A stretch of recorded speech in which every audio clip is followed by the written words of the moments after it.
Selamat datang di channel Ari.Pro. Kali ini saya akan membahas bagaimana cara mengatasi install atau update aplikasi yang tidak berjalan di Play Store. Contohnya seperti ini, ketika akan install atau update aplikasi, proses download tidak berjalan dan malah muncul tulisan tertunda.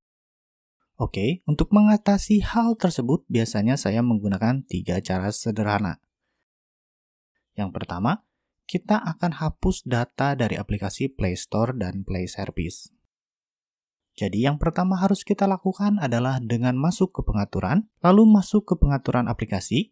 Ingat, di HP kamu mungkin tampilannya akan berbeda, jadi silahkan disesuaikan saja dengan yang ada di HP kamu. Intinya, kita harus masuk ke pengaturan aplikasi. Setelah itu, cari aplikasi Play Store. Kemudian pilih hapus data.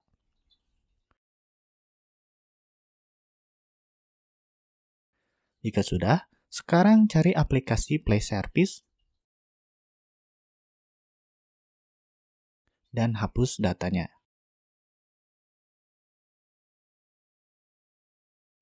Selesai. Silahkan dicoba untuk update dan install aplikasi di Play Store. Dengan cara tersebut, biasanya masalah sudah teratasi. Namun jika belum teratasi, kamu bisa pakai cara yang kedua. Untuk cara yang kedua, kita masuk saja ke Play Store, kemudian sentuh di bagian foto profil kita. Lalu pilih setelan, kemudian pilih preferensi jaringan,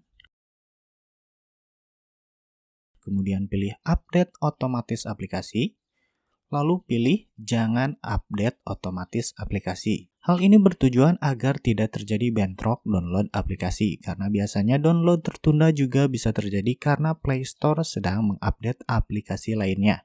Sehingga ketika kita akan menginstal aplikasi baru atau mengupdate aplikasi yang kita pilih, kita harus menunggu dulu Play Store mengupdate aplikasi lainnya, sehingga muncul tulisan tertunda. Setelah itu masuk pengaturan, pilih pengaturan aplikasi, cari aplikasi Play Store dan pilih paksa berhenti.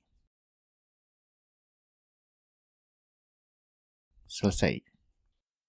Kemudian kita masuk ke cara ketiga. Cara ketiga ini adalah cara yang paling simpel yang tujuannya untuk melakukan refresh jaringan. Karena download yang tertunda di Play Store juga salah satu penyebabnya adalah jaringan yang tidak stabil. Oleh karena itu, kita bisa masuk status bar yang ada di atas ini, lalu pilih mode pesawat. Setelah beberapa detik, matikan lagi mode pesawatnya. Lalu coba download kembali di Play Store. Dan itulah 3 cara yang bisa kamu coba untuk mengatasi masalah ketika tidak bisa install dan update aplikasi di Play Store. Dan ingat, sebelum melakukan cara-cara tersebut, pastikan juga memori di HP kamu belum habis ya. Dan itu saja untuk video kali ini. Terima kasih telah menyaksikan. Saya undur diri. Ciao.